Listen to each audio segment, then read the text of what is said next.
téléspectateurs, auditeurs, salam alaikum, marhaba bikoum, content de vous retrouver. Nous allons aujourd'hui parler de la mort du prophète, qui dans un hadith dit que si sa vie a été un bien, sa mort aussi sera un bien, et nous allons voir pourquoi.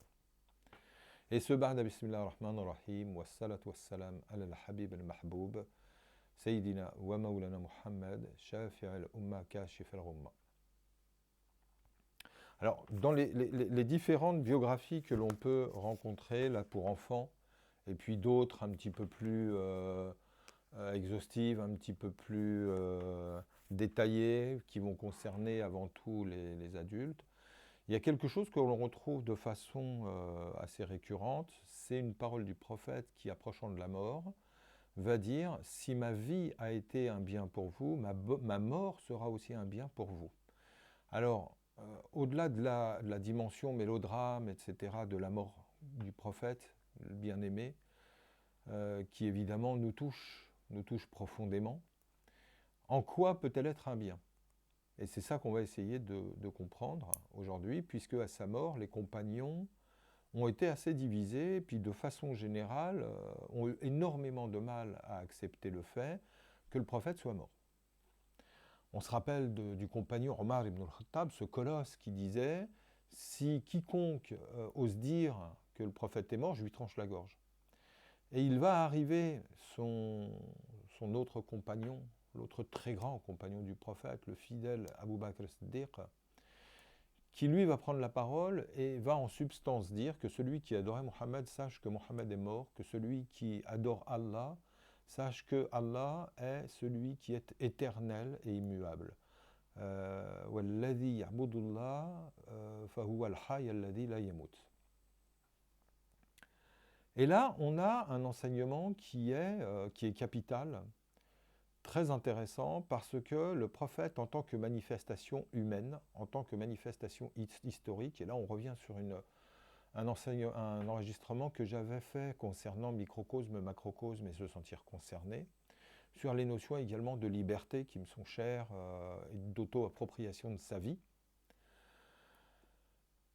Cet enseignement est capital parce qu'en fait, le prophète, qu'est-ce qu'il est en train de dire à ce moment-là? C'est qu'à travers ma vie, en tant que manifestation du Verbe éternel, ce Verbe qui est en vous et pas à l'extérieur de vous, en tant que manifestation historique, j'ai été une manifestation extérieure de cette réalité qui est venue parmi vous pour vous rappeler comment trouver cette dimension en vous.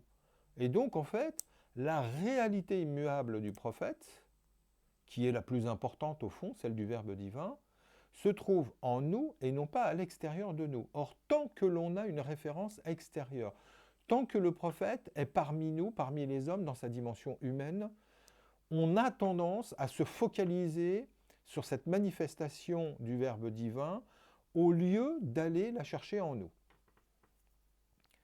Et c'est cette prise de conscience, et c'est pour ça que la mort et donc la disparition du support extérieur est un bien, puisque la réalité du prophète est en fait intérieure, intemporelle, et donc échappe à tous les cadres du temps et de l'espace.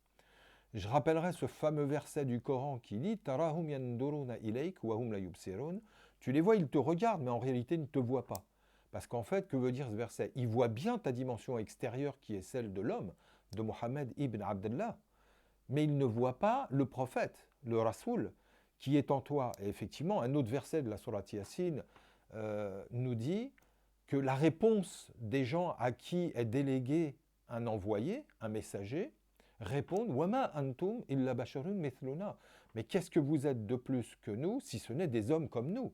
Et en fait, à chaque fois, le rapport, il est à la dimension extérieure et non pas intérieure, et donc le rapport, il est avec quelque chose de formel, temporel, spatialisé, extérieur à nous, et jamais donc dans une considération microcosmique, donc initiatique. Or, le rapport que l'on doit avoir au prophète, pour qu'il soit initiatique, ne concerne plus la dimension proprement historique, dont on va tirer des éléments historiques qui vont rester valables à tout temps et qui donc vont nous servir personnellement, et là vont devenir présents, actuels, et donc là, initiatiques. Alors, on se souvient que le prophète, sallallahu alayhi wa sallam, quand il dit « ma mort sera un bien », en réalité, il est en train de dire le fait que vous deviez aller me chercher en vous et non plus à l'extérieur de vous est la finalité de mon enseignement. Et on se souviendra à cet égard, par exemple, d'un hadith extraordinaire dans lequel le prophète va dire « Nul parmi vous n'est réellement croyant tant qu'il ne m'aimera pas plus qu'il ne s'aime lui-même, son père, sa mère, son clan, ses biens, ses richesses, etc. etc. » Donc là, la yu'minu ahadukum hatta akun ahabbu ilayhi min nafsihi wa abihi wa etc.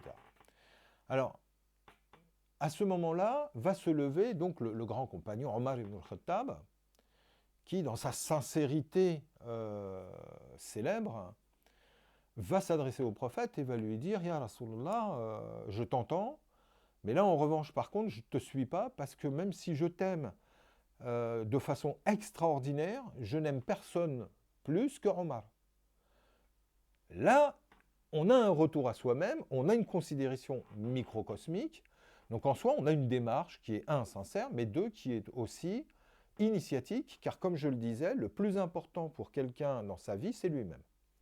Le seul cas initiatique dont je devrais répondre devant Dieu et qui pourra m'apporter quelque chose, c'est le mien, et c'est celui de personne d'autre.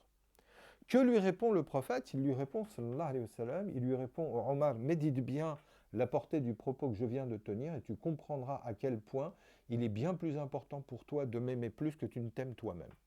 Et là, Omar, à nouveau, dans sa force de vérité, dans son face-à-face à Dieu, dans sa sincérité à toute épreuve, il va partir marcher, il va méditer, il va se recueillir, et il va comprendre finalement le propos du prophète, qui ne lui demande pas de l'aimer en tant qu'individu corporel et historique, mais de l'aimer en tant que réalité reflétant un principe qui est celui du Verbe divin. C'est-à-dire que tu dois aimer Dieu plus que toi-même, tu dois aimer Dieu plus fort que tout, et Dieu en nous, humains, mais en nous, société ou en toute chose, c'est le Verbe divin qui va descendre et se matérialiser, se manifester à travers différents modèles. Or, la manifestation par excellence étant celle des prophètes, là le prophète va nous inviter, à travers le propos qu'il tient en Omar, comme à travers le hadith où il dit « ma mort sera un bien », il nous invite à dépasser cette enveloppe corporelle, ce support formel et temporel, pour aller à l'essence même de sa réalité, ce qu'on appelle en arabe « al-haqiqa al-muhammadiyya », « Ruh al-Muhammadi », « Nur al-Muhammadi », l'esprit muhammadien, la lumière muhammadienne, la réalité muhammadienne, qui n'est pas autre chose que le Verbe divin.